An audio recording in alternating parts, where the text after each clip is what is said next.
अले अले अले अले अले दीदी का प्यारा भाई, चुप हो जा, चुप हो जा। अब क्या करूं, ये तो और भी ज्यादा रोने लगा। लगता है इस बेचारी को गर्मी लग रही है। इतनी गर्मी जो है इस झोपड़ी में। काश कि एक एसी होता हमारे भी घर में। डुग्गू को चुप न करा पाने पर 6 साल की राधा दौड़ी दौड़ी अपनी दादी किशोरी के पास आंगन में आती है, जो कि चिलचिलाती कड़ी धूप और गर्मी में चाक पर मटके बना रही थी।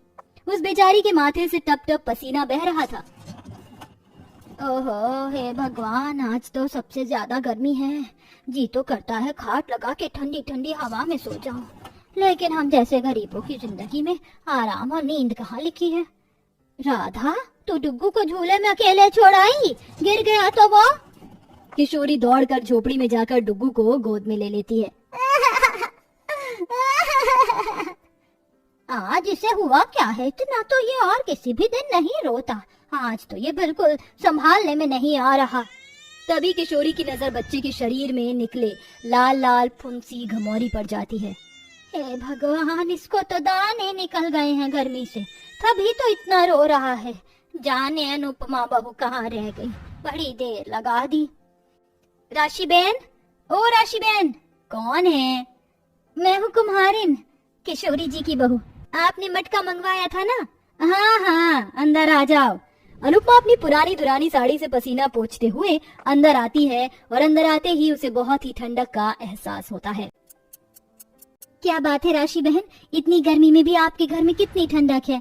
अभी राशि अनुपमा की गरीबी का मजाक उड़ाते हुए इतरा कर बोलती है।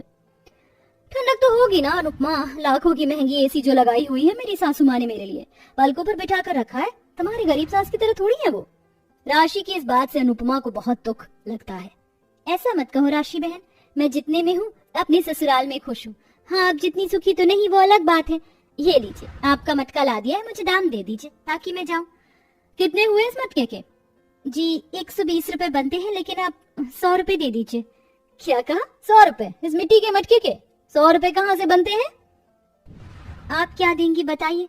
80 रुपए दे दीजिए। इस मटके को बनाने को हम गरीब सास बहू की बहुत मेहनत लगती है जी। 80 रुपए तो क्या, मैं तुम्हें 50 रुपए भी ना दूं, ज्यादा से ज्यादा 20-30 रुपए ही दूंगी। उतने में ही बेचोगी मटका तो बोलो। क्या करो, 30 रुपए में आटा तो आ जाएगा 1 किलो घर में शाम को पकाने के लिए।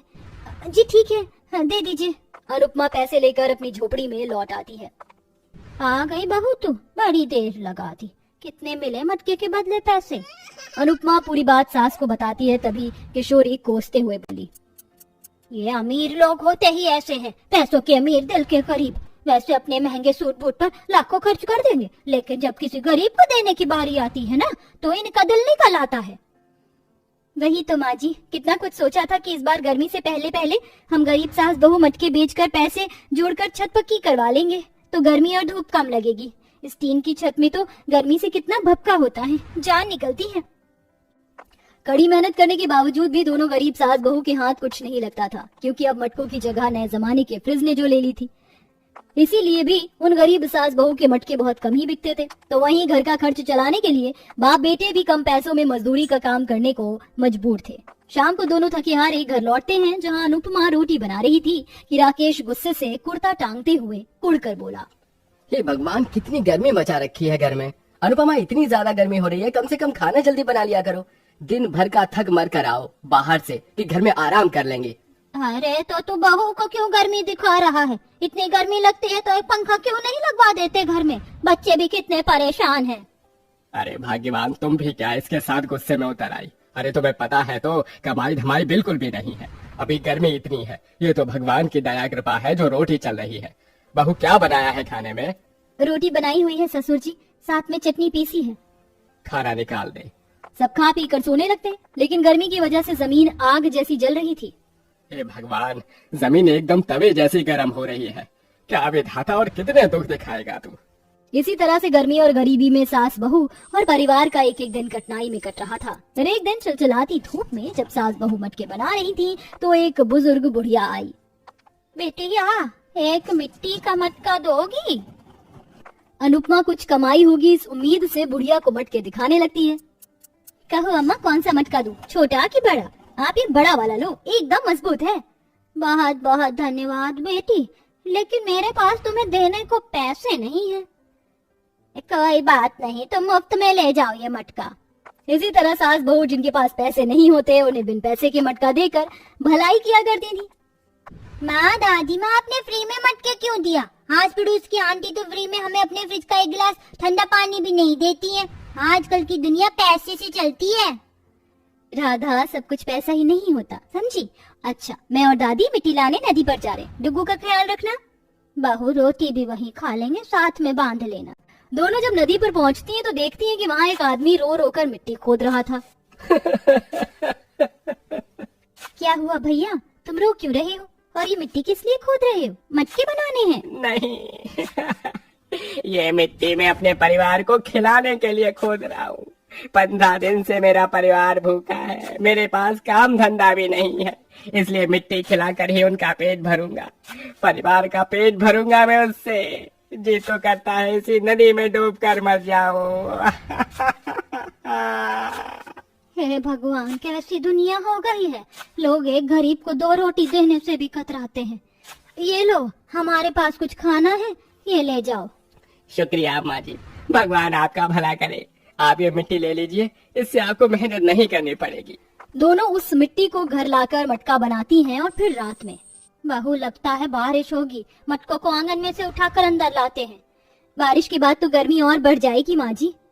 तभी तो कह रही हूँ माँ, घर में एक एसी लगवा लो ना, उससे ठंडी ठंडी हवा में बहुत अच्छी नींद आएगी, गर्मी भी नहीं लगेगी, डुग्गू भी नहीं रोएगा। इतने पैसे नहीं है बिटिया कि एसी लगा सके। लेकिन उस रात गरीब सास बहू की झोपड़ी में कुछ चमत्कार हुआ। सभी मटकों के बीच में से एक मटका चमक उठा और जादूगरी दिखाने लगा, जिससे पूरा घर एकदम बर्फ जितना ठंडा हो गया। तभी सब जाग गए। घर में इतनी ठंडक कैसे हो गई? तभी मटके को चमचमाता देखकर राधिका बोली, माँ, दादी, लगता है ये जादुई मटका है। तुमने बिल्कुल सही पहचाना छोटी बच्ची, मैं जादुई एसी मटका हूँ। ऐसा कहते हुए जादुई एसी मटके में मुंह, आंखें, हाथ, पैर आ जाते हैं। जादुई एसी मटका? मांगो मांगो मुझ जादुई एसी मटका से, तुम्हें क्या चाहिए? मैं तुम्हारी सारी इच्छाओं को पूरा कर सकता हूँ। सच्ची मुच्ची में मैं तुमसे जो मांगूंगी तुम दोगे? हाँ प्यारी बच्ची। तो फिर मुझे हमारे घर के लिए फ्रिज दो, ताकि हम ठंडा पानी पी सके, आइसक्रीम खा सके। तभी जादुई एसी मटके में से एक तेज चमचमाता प्रकाश होता है और बड़ा सा फ्रिज आ जाता है। पूरा परिवार हमारी खुशी से फूले नहीं समाते। ये तो चमत्कार हो गया माँ जी, हमारे घर में चलता फिरता जादुई मटका एसी आ गया। तुम सास बहू को अपने लिए कुछ नहीं चाहिए क्या? रुपया, पैसा, धन? नहीं जादुई मटका एसी, हम गरीब सास बहू के लिए मिट्टी ही चंदन है, हम मेहनत से कमाएंगी। तो फिर ठीक है, मैं तुम्हें ढेर सारे जादुई मटका एसी देता हूँ, तुम गर्मियों में इसी को बेचना। तभी जादुई मटका एसी अपनी जादूगिरी दिखाता है और उसके अंदर से वैसे ही बहुत सारे जादुई मटका एसी और भी निकल कर आते हैं, जिन्हें अगले दिन ले जाकर सास बहू बाजार में बेचती हैं। अरे आओ भैया, आओ दीदी, आओ चाचा, आओ चाची, बाजार में आ गया है गरीबों के लिए सस्ते में मटका एसी। सिर्फ 100 रुपए में भैया खरीद कर ले जाओ, गर्मी दूर भगाओ। अच्छा, मटका एसी, जरा इसकी ठंडी हवा तो खिलौना पहले।